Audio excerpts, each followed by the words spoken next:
Hello, and welcome to another episode of the Molten Truth podcast. I am your host, or hostess, Zoey Michaels, and I am a writer, as is, I believe, Janet, you wrote a book too, unless I'm No, mistaken. No? no book Okay, yet. well, No, you're the first interviewee I have not had a book from, but I bet you there's one in your future.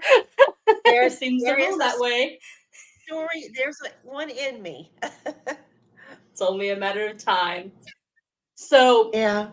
Janet is an amazing person, and I think you'll see why as we have a conversation with her. I've already told her that my opinion is that she is basically like a modern day Anne Sullivan to Helen Keller, and I think you'll understand why she shares her story with us. So, without any further introduction, I'm going to let her take the stage and share her story, her journey, and the amazing work she has done and is continuing to do. It's all yours. Well, thank you, Zoe. Thank you for having me. My name is Janet Schultz, and like Zoe said, I own a social enterprise. It's called Blue Jay Cleaning, um, and I am a mother of two adult children. I live in North Carolina. I'm a native North Carolinian, which is pretty rare these days to find. And I have two grandchildren. And I'm a cat lady, and I have two cats, Roxy and Lark. I started my company back in 2012 after I was forced back into the job market, and having had a taste of what it was like to be an entrepreneur with my then husband, I realized a lot about myself and that I knew what I was good at and what I wasn't so good at and what I wanted to do with my life. And I'm a special educator still. I still teach um, young people. I have 7 students that I teach out of my church, and some of them are autistic. I have one that's Down syndrome. So once a teacher, always a teacher is how I look at it. I would agree with But, that. yep. So, um, again, with thinking about I was faced with this situation on how to support myself, I look back to my earlier days as a single mom and a teacher in the system. And I had to have a second income, so I would always fall back on cleaning. And I'm good at cleaning. I'm very detailed. Um, I don't enjoy it at all, but I'm good at it. But I do like having a business. I'm a big supporter of small businesses. So it was just logical in my head that I couldn't go back in the classroom because I would be honestly like a bird in a cage. I had a taste of what it was like of being an entrepreneur, and that's always been in me. Looking back, I've tried different home based businesses. It's just always been something I gravitated towards. And as a special education teacher, I also taught and felt very much in my zone what we call in North Carolina the occupational course of study, which is a career path, not so much a career path, but a diploma track for people that qualified at a certain level of development. Mhm. The focus would be on work related skills, how to prepare for the job market, how to transition into the workplace once their high school years were over. And I excelled in that. That was my thing. I discovered that I enjoyed more than I would with any other type of special education category that I would teach in. Mhm. So I realized that people that I gravitated towards naturally, and they in turn gravitated towards me, were people on the spectrum. So that will come into play later as I started my cleaning company. So I started reaching out to people that, that I, needed, they needed their house cleaning and different things like that. And they could read between the lines. People that I knew, my friends, they knew and understood that I was going through a trauma, which I don't recommend for anybody who's starting a business, but that's part of my journey. That was where I Sometimes was. we just don't have a choice. We don't. And I knew what I couldn't do. I knew I couldn't go back to the classroom. I just couldn't. So I started a cleaning company predominantly. Well, I included residential in there because I went back to what I knew. But also, my approach was commercial, but small office cleaning. And as you know, anytime someone starts a business, it's fashioned after the owner's or the founder's personality. Okay. So that's why small office cleaning came into play, because I'm the type of person, my personality is that I would prefer to go to a small hardware store, just to give an example, over Home Depot or Lowe's. I prefer to go to a local community pharmacy or a grocery store rather than going to Super Walmart or Super Yeah. Target. That's just my personality. Mom and I pop. wanted to, I knew his, yeah, there you go, mom and pop.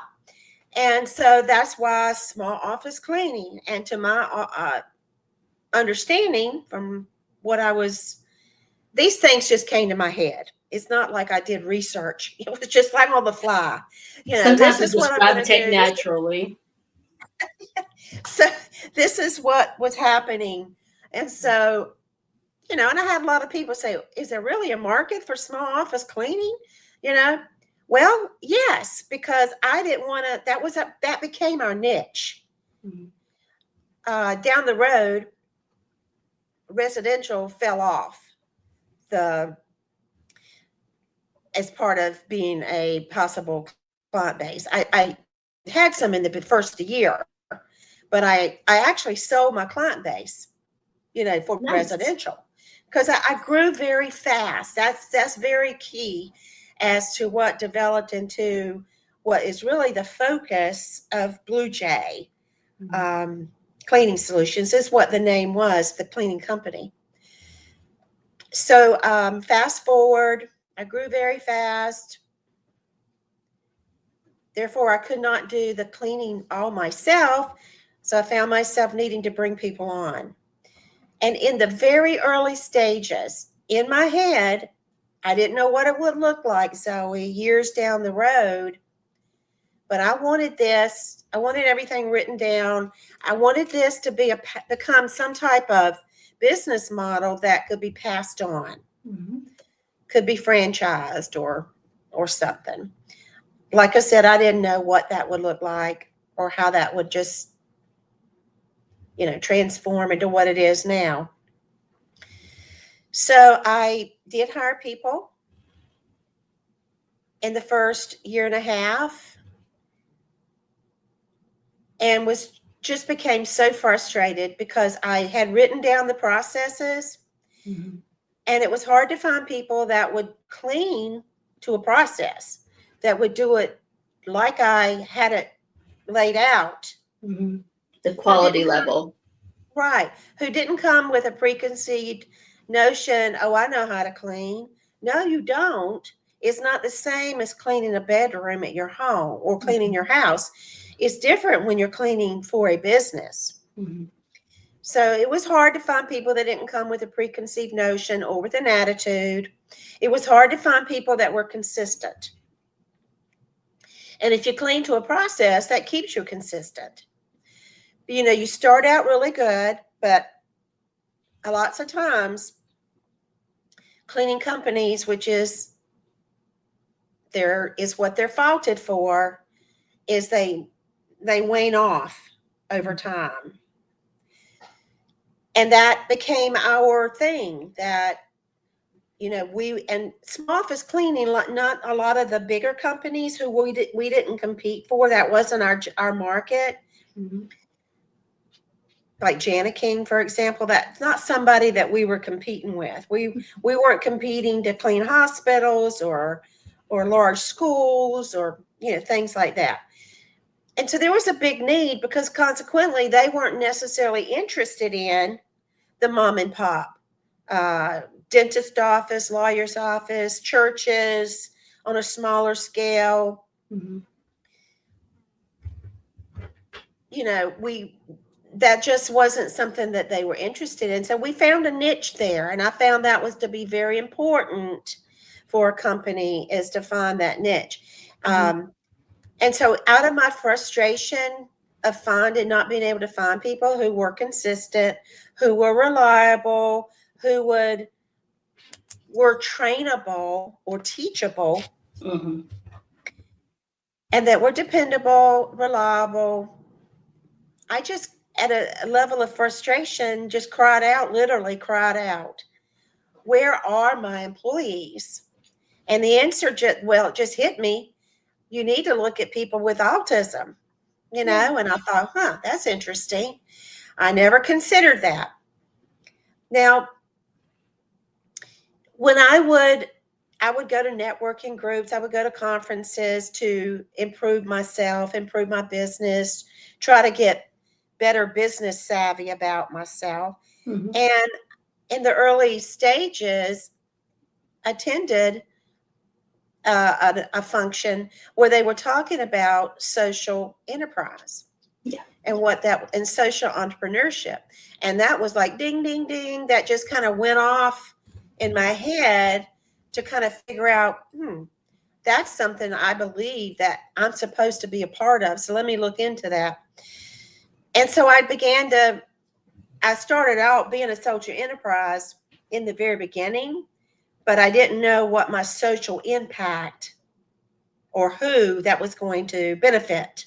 Absolutely. And if I can get you to pause for a moment, because I'm gonna guess, since I'm not super familiar with that term, that probably a lot of our audience doesn't really understand the terminology social enterprise. Maybe you can explain that a little bit before we move on. Yes, I would. I would love to. Being a social enterprise is that you are a business for profit, but you address a social need. Mm-hmm. And so, yes, I'm a business for profit, and the social need is meeting and addressing the high unemployment rate of those on the spectrum. Okay. That was what Blue Jay realized and rallied around as that's our social cause, which made perfect sense because of my experiences.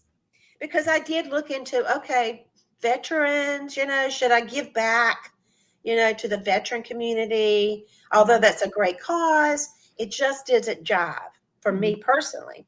Yeah. And I think I looked at, you know, other things, domestic violence or child trafficking, human trafficking. All those were great, but they didn't jive with me. Mm-hmm. But things began to come together when with my frustration and finding an employee base and the idea look at people with autism.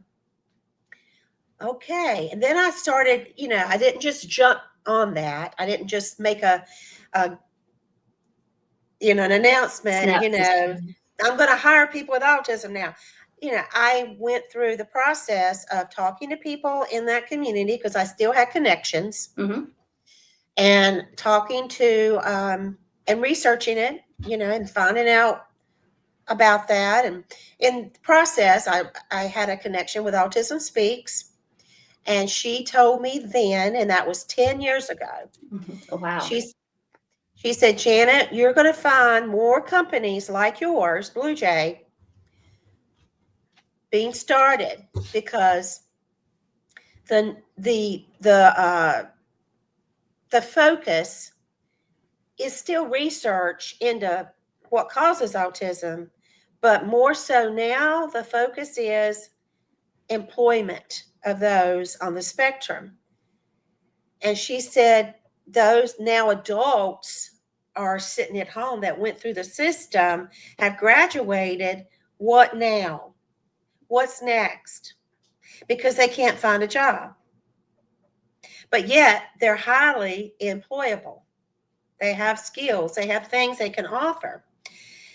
And there are some companies out there, but see the difference in Blue Jay, I think one big difference that sets us apart from those other companies is that they're nonprofit. Blue Jay is a social enterprise. And the reason I did look at being a nonprofit, but I believe I went with being a social enterprise. Number one, that it's a business for profit.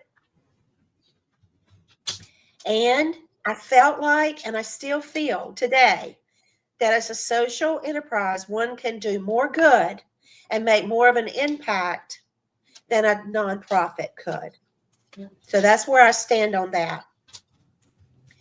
So after having resolved myself to, that idea, that was some real truth to that.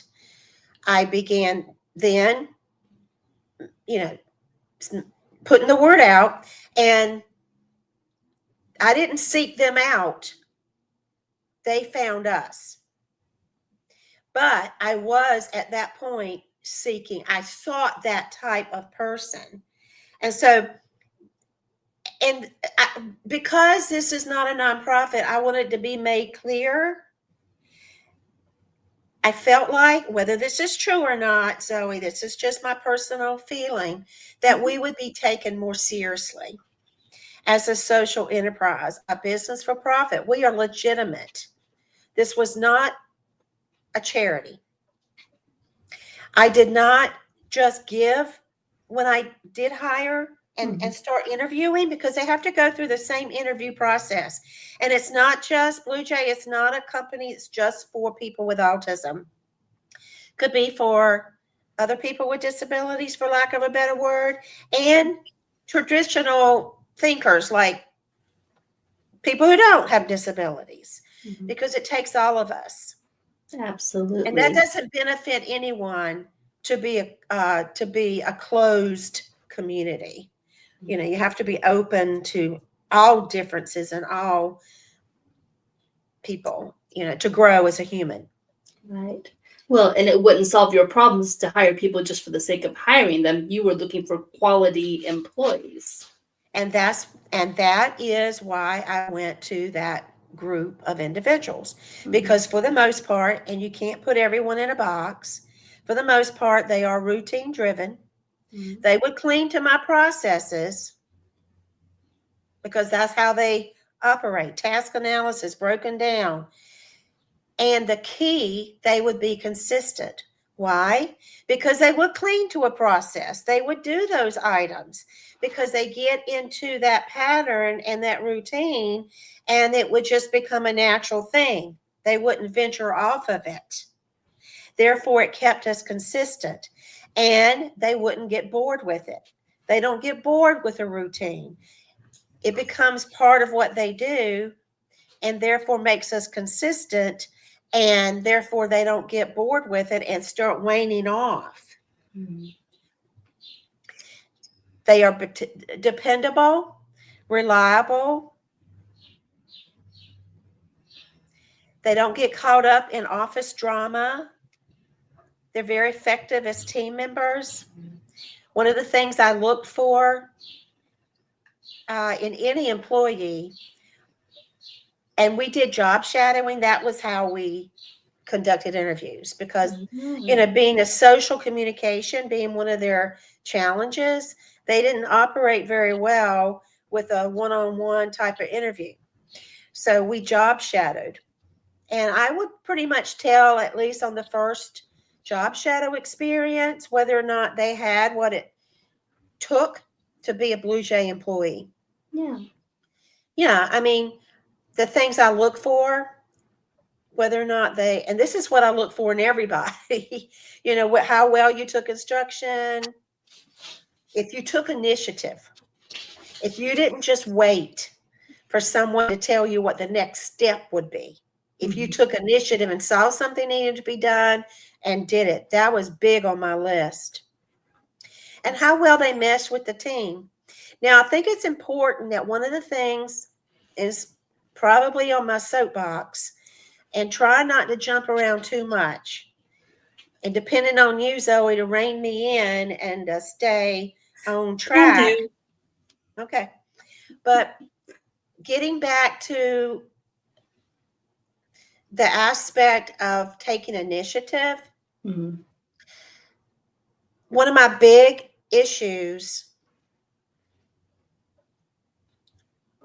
and the questions that I want all people that deal with people with disabilities to think about as we're training up the next generation, as we're training the students, the children who go through the system, are we really preparing them for the workforce?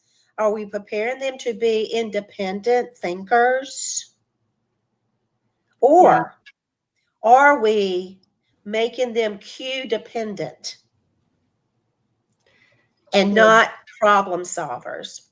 that is such excellent questions. When I look back at even just my own education time in high school, most especially when I graduated, I did not feel equal to the task of the work world.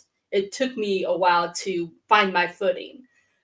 So I was actually listening to you talk about the people that you were teaching, those in the spectrum, and how you were helping them prepare. And I thought, wow, I wish we could have had that for us too. But, you know, I really, I've been impressed so far with everything you've been sharing with us. Thank you. That encourages me. That truly encourages me. Thank you. Um, so I found that having people, because, and I've had people with autism to tell me this, that they resent, all right, say, for example, you're in the school system Mm-hmm. and you're trying to teach job skill. The person, they generally have what they call job coaches with them. Mm-hmm. The job coach, I have found, is someone who anticipates the next step that needs to be done without allowing the person who they are coaching to do that instead. So they're not really teaching them what they're supposed to be teaching them. They're They, being mommy and again, doing it for them. right. And that is being cue dependent. They give a Mm-hmm. cue Yeah. instead of them, and it takes them longer to process. Mm-hmm. So you need to give them a wait time. Yeah. Process, think, what comes next, instead of relying on that person to be my thinker, to be my problem solver.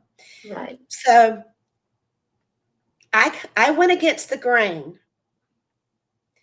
I went against the grain, and that I would not allow job coaches on my job site because we do our own job on the job training.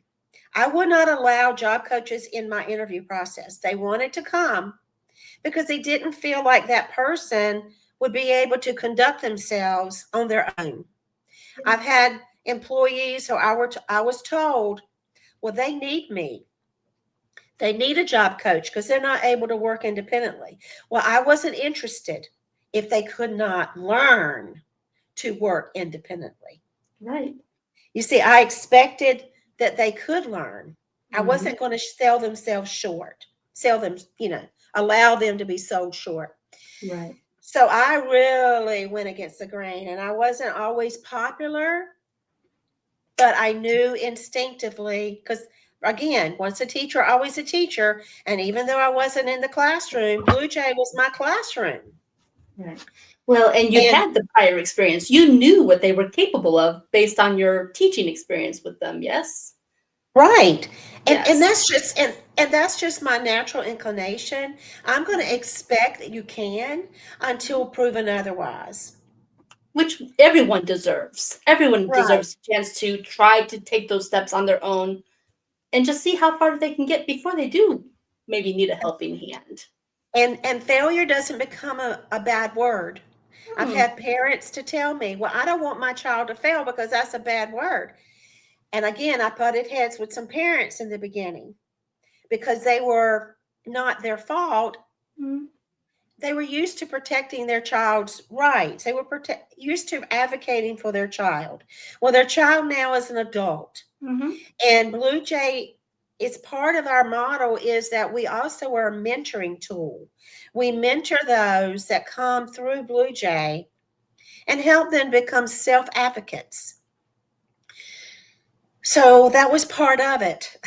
Yeah. And, you know, I had, so failure isn't a bad word. Blue Mm-hmm. Jay, the model is a place where anyone, not just people on the spectrum, but anyone has room to fail, Right. to make mistakes. But Exactly. it's what you do in that learning process that really matters. And that really shows what kind of character you have and how you respond to those situations. It's part Absolutely. of the training. It's part of the training. Yeah. So some didn't make the cut. You know, again, we're not for charity. This isn't, I don't coddle. This is a business. So if you did make the cut, I don't communicate with parents on schedules. I don't communicate with parents You treat an adult about as an anything adult. because I didn't hire you. I Mm-hmm. hired Austin. I Yeah. hired Victor. I hired Eric. I would be talking with them directly. And therefore they become self advocates of themselves. They learn to meet the challenge which they have of communication head on. Don't shy away from your challenge because there you can grow. And some of the things, accommodations, you need to tell me, sure, you're going to need accommodations, but you need to let me know what's going to best help you. Yeah. So I would, as their employer, I would ask them, you know, how is the best way to communicate with you? Is it by email? Do you a phone call or texting? And by and large, they would all say texting. And sometimes I would get very wordy in my text, and they would out, and I would say to them, "Is that too much information for you? Is it overloading you?" Mm-hmm. And they would say yes. I said, "Well, what would help?" And they said, giving me text with small, you know, maybe 3 or 4 sentences in there and not this long, drawn out text. Yeah. And so that was an accommodation. Another accommodation would be transportation. Yes. By and large, they don't drive. And how am I going to work that out? Well, if you worked for Hardee's or you worked for McDonald's or you work for Federal Express, they're not going to come by your house and pick you up. Nope. And Blue Jay is not it's not a nonprofit, and I can't afford to buy a van or driver or somebody that's going to go around and pick you up. So it becomes go ahead. I was gonna say, so then how did you meet that challenge? They were told up front, you need to make sure you have transportation, Mhm. whether or not you work it out with your family members, you take a bus, you get a cab, or speak to one of your team members. Maybe you can work it out with them that they can come by and pick you up.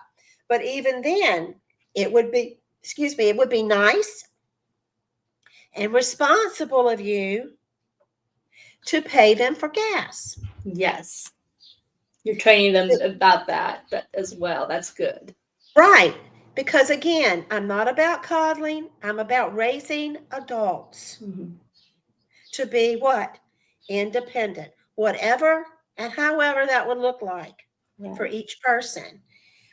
And so I hope, I hope that down the road, as we're in our conversation, you would allow me some time to share some stories about We what definitely want to hear about your Tuesday success has done. stories and Yeah. maybe also just the realistic side, because I'm assuming not everyone makes the cut.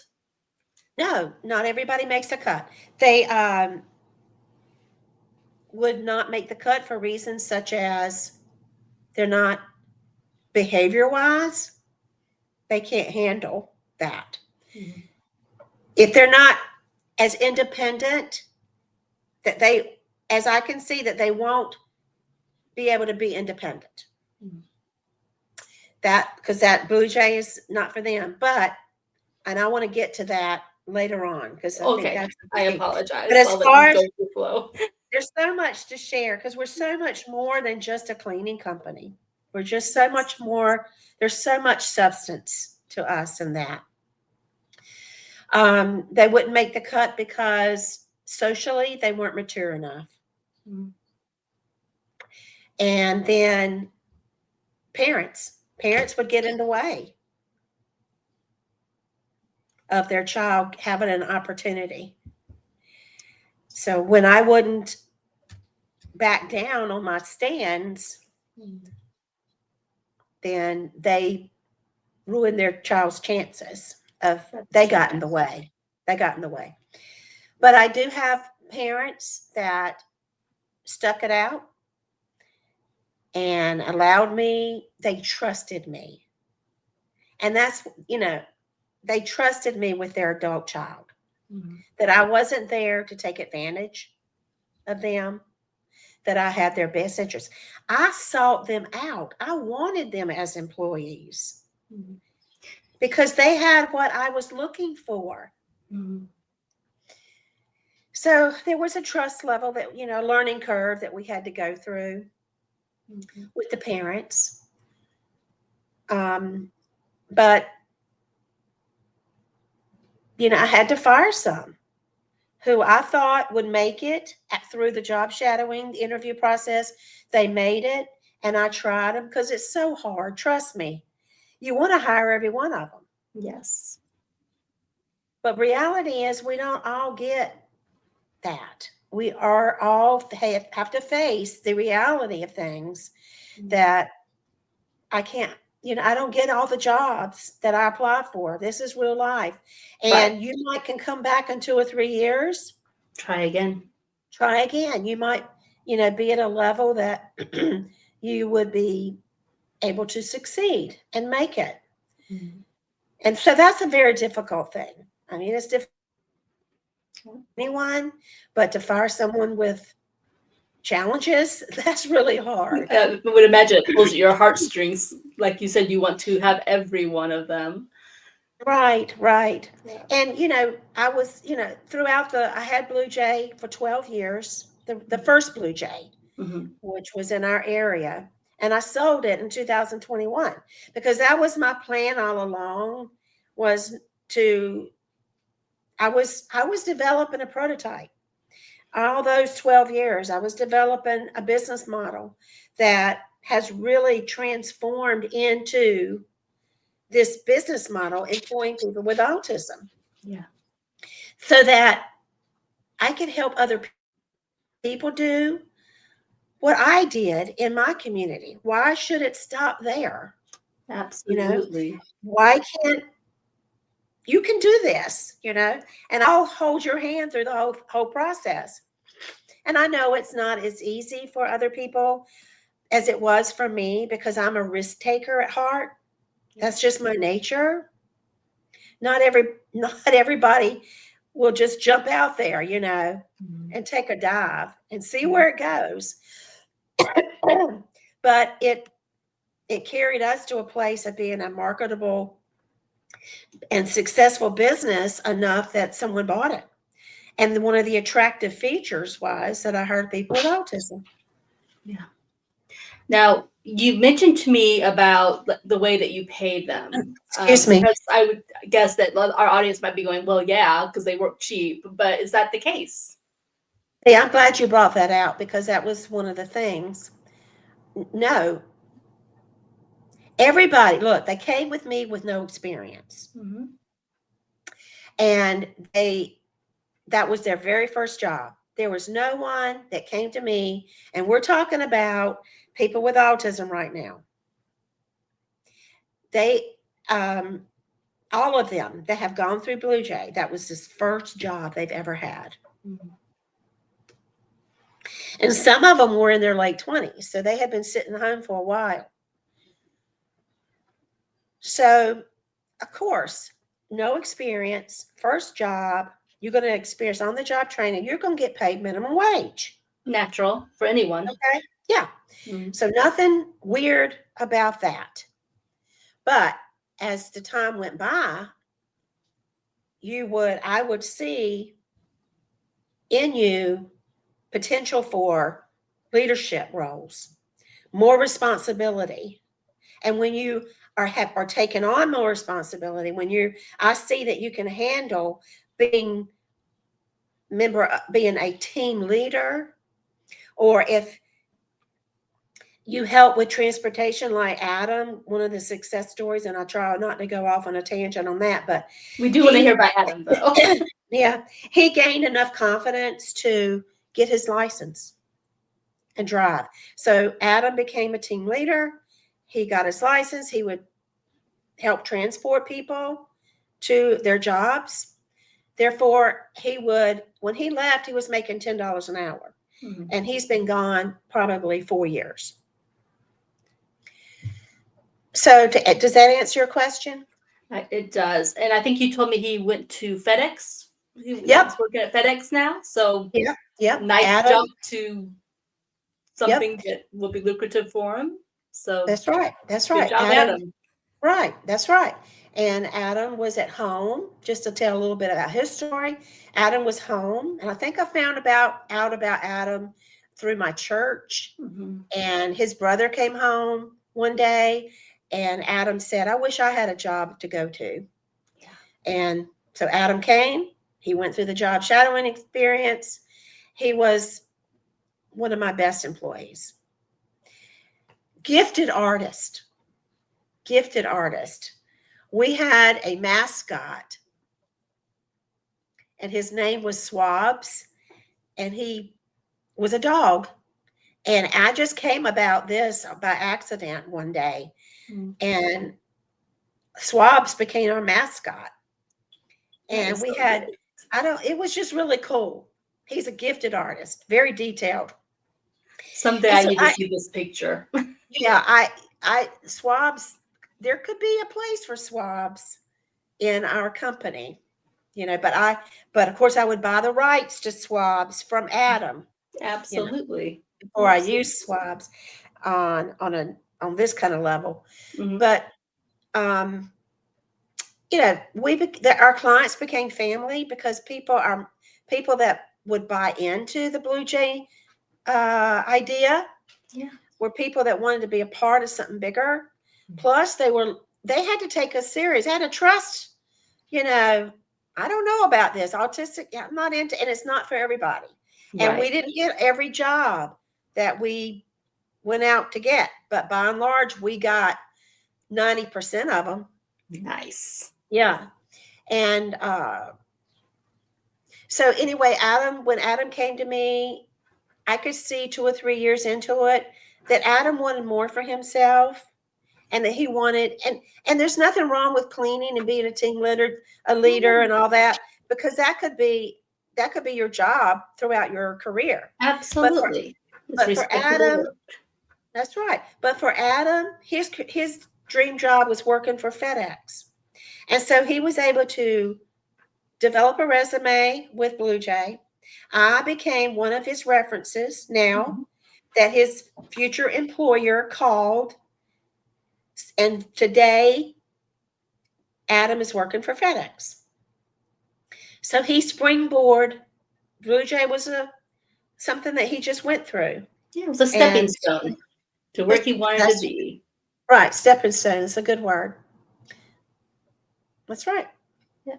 Now, let's see. Was there another example you had? I remembered Adam because I was just, again, very impressed with Adam's story. Um, you mentioned a Victor. I don't know if there was anyone else as far as Yeah, there's others you wanted to several. share. There's several. There's Mhm. some that are still working for Blue Jay today, Mhm. um, because that's just what they like to do. This is where they see themselves. Gives them purpose to get up in the morning. Amazon Um, warehouse after Blue Jay. I knew I had a yep, note about Victor somewhere. yep. Victor went on. Excuse me.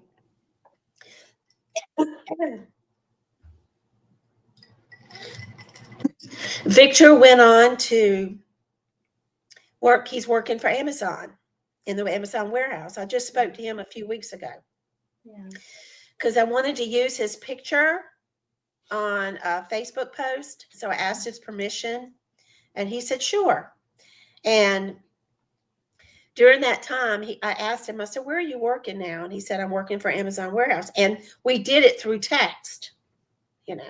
And so anyway, um, and Sean he's still with Blue Jay. He's works for the dentist's office. And Oh, he's been doing that for like 7 or 8 years, cleaning the dentist's office by himself. He's wow. the only one that cleans that. And his mother is so diligent. She takes him to work every afternoon and stays and picks him up afterwards. His grandmother did for years, but she has since passed away. But Yeah.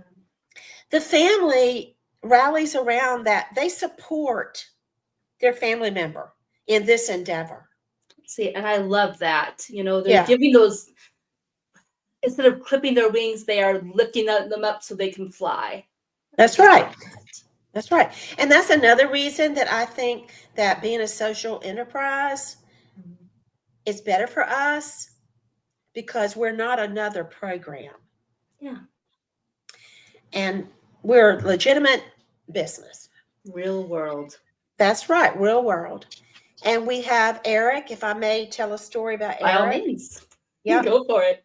Um, Eric was the one of the ones that I was told in the beginning. He was my first hire Ah. in 2012. Eric was my first hire, a person with autism. I was told that Eric was not able to work independently. Hmm.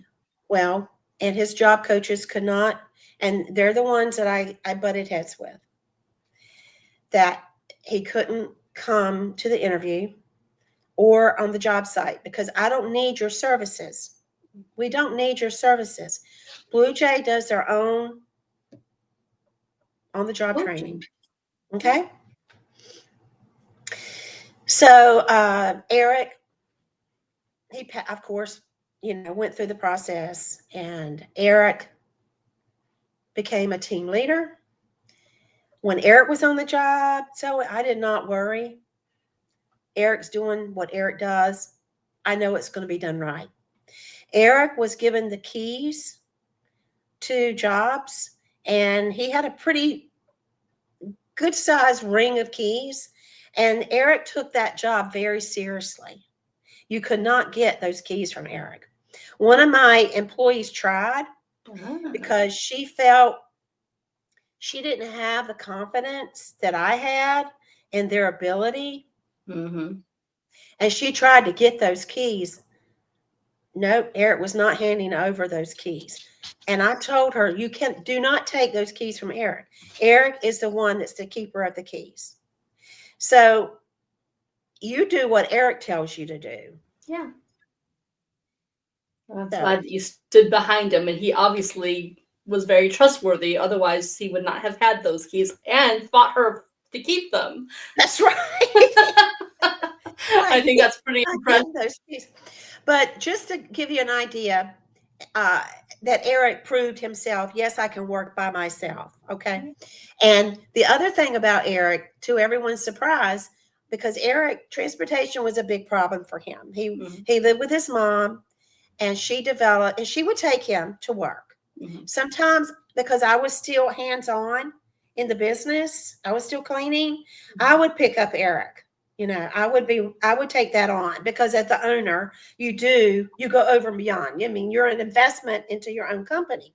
Well, especially in the early days when you're Right, really putting things exactly. together. That's right. But I wasn't able to take him.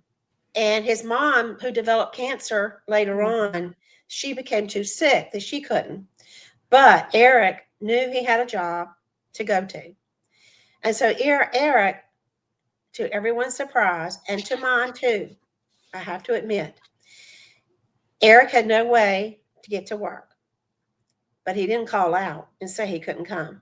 He figured out on his own, how am I going to, I got a problem, then let me figure this out.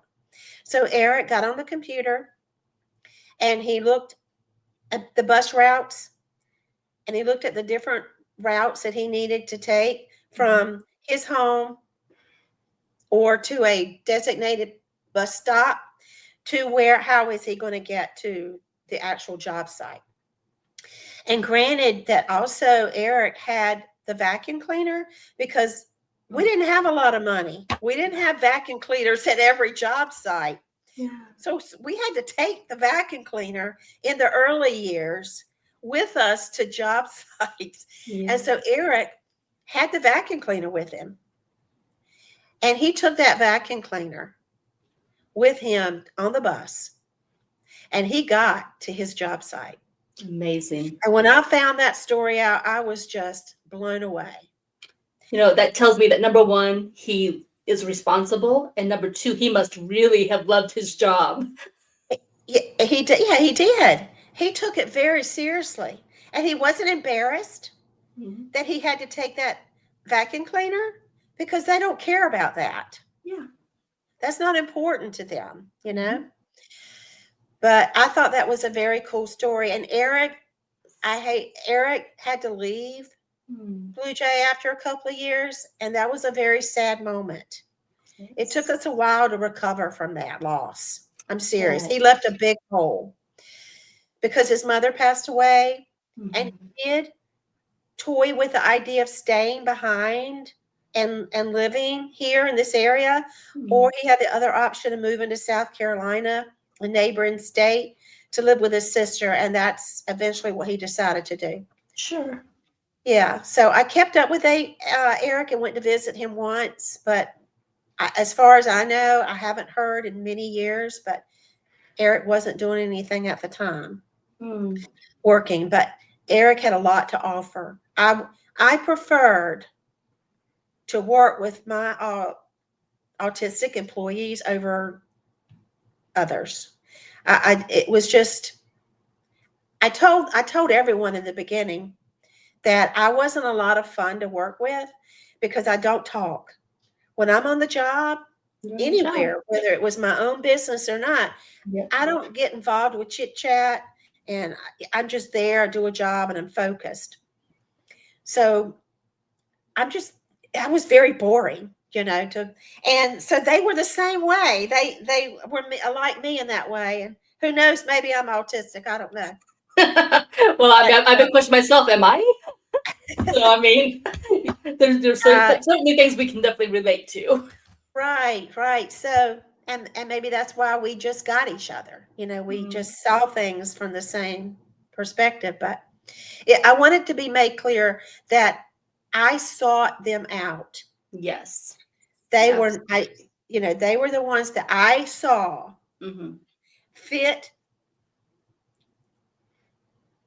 the mold for a Blue Jay employee. Absolutely. And so that they had the characteristics, they had the skill set. Absolutely. And I think what I love most, I mean, aside from the fact that you even conceived of this, is that you didn't just stop at, okay, and now I've got my business and I'm good. You said, what can I do to help people beyond North Carolina? Other people who are spectrum that want to work and maybe need to work. How can I help them find work? And that's where you created this franchise opportunity to help others to create these jobs. We don't have a lot of time left, but I sure would love for you to speak to that. I'd love to. And franchise is in the name, but it's only there for marketing purposes, for SEO and what have you. But let me go back to explain the name. Blue stood for, in the very beginning, from day one, it was synonymous with the word clean, because blue, I wanted to be eco-friendly. And we also have a cleaner. That's another story. That we also have a cleaner that a friend of mine was developing at the same time that I was going through my trauma, and it became the Blue Jay cleaner. And not a lot of people know that certain smells can trigger behaviors in people with autism. So Blue Jay cleaner, it's very subtle, it's eco-friendly, and it sanitizes. It even kills COVID. Oh. And so we market that as well with a Blue Jay. If you buy a Blue Jay business in a box, you use the Blue Jay cleaner. And the guys loved it. Where's the Blue Jay cleaner? So no smell that triggers anything. So nothing is harsh. So that's a sidebar. But so after I got the epiphany that people with autism that's my employee base, blue then became autism awareness, the color for autism awareness. And Jay always stood for Janet, my name. So it has no reference to the bird. So, like I told you in the beginning, I didn't know what all this was going to look like or what shape it was going to take, but I was developing a prototype, a business model that I could pass off to someone else. And that's what I do today. Blue Jay in our area, Cabarrus, near Charlotte, North Carolina, was the first one. It was successful enough to be sold as a company. I have since sold a business in a box to someone that I met at a conference 5 years ago, who kept my card and called me out of the blue last year because her son, is an adult with autism, they didn't understand him in the workplace or how to work with him. Right. And so she kept my card, called me. She said, now it's the time. So she and her son are starting a Blue Jay in Greensboro, North Carolina. That's right. So they're kicking theirs off. I have a meeting with them on Monday. They've already bought the package. I've been working with her for about 7 or 8 months. And now we're going to hit the trenches and get those jobs and go for it. So Blue Jay Cleaning Business in a Box is not a franchise. It's a social business package, program, playbook. Here's how you do it kit that is fashioned for and developed for people with autism, not exclusively. And this package, I do not get any royalties because I believe in small business and I want to support you and grow in your own business. You become the owner of Blue Jay Cleaning Solutions Asheville or Blue Jay Cleaning Solutions New York, somewhere. Right. And so, right, it's a community-based model. You live and you work in your community. And for my market, being that it's primary, it could be special educators like myself, make good entrepreneurs. People with autism themselves make good entrepreneurs. And then you have families who are affected by people with autism that they're in now, even before they transition out of the system and into adulthood. This could be something you're planning for, to leave a legacy for your adult child. So that's my market.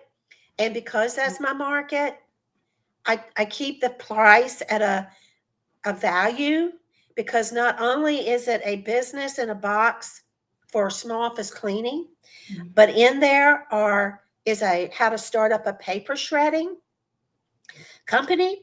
And see, that will tie in very well for people who may fall on the lower end of the spectrum.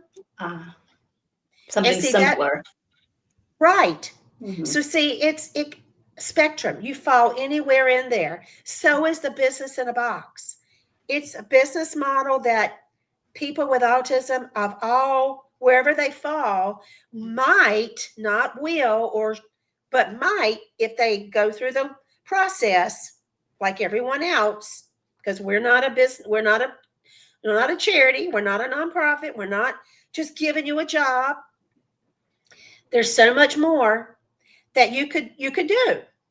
And then there's, I'm not going to give away the secret sauce too much, but in this package are also 4 other ideas, an array of services that you can offer your client that you could do and that someone on the spectrum could very well fit to do that job. So Excellent. it's a big value, in my opinion. Mhm. It's a big, it's a value. Absolutely. I am just, again, I'm just in awe of what you put together and what you've made available to really help this community who wants to work to be able to find the work. So I have really enjoyed visiting with you. I know our audience, I hope that they're as impressed as I am. I think they will be. Any last minute little tidbit or that you want to share before we bring the recording to an end? Only that the one thing I thought of as you were talking, that nowadays in today's world, I believe that all of us can say that we know someone that has autism, that it's become such a major crisis for those individuals that this is something that can become a solution. That I saw a need, and I believe that I have created a solution to that problem. And I that's think what I would makes us agree a, with you. yeah, and that's what makes us a social business. That's what makes us different Yeah, and set apart. And to be a business nowadays, Zoe, you got to do something that sets you apart. it's so There's a true. good there's a good little book out that's part of our suggested reading material that I suggest, that people read as they're starting their business. It's called The Purple Cow. No, And so for us, our purple cow, something that was different about us, that stands out above the rest, is that we hire people with autism and that we're social business. So that's our purple cow. nice. Well, I think that's the best note to leave on. So, again, I thank you so much, and we'll talk after this. Let me just get this recording ended. Thank you, Zoe, very much.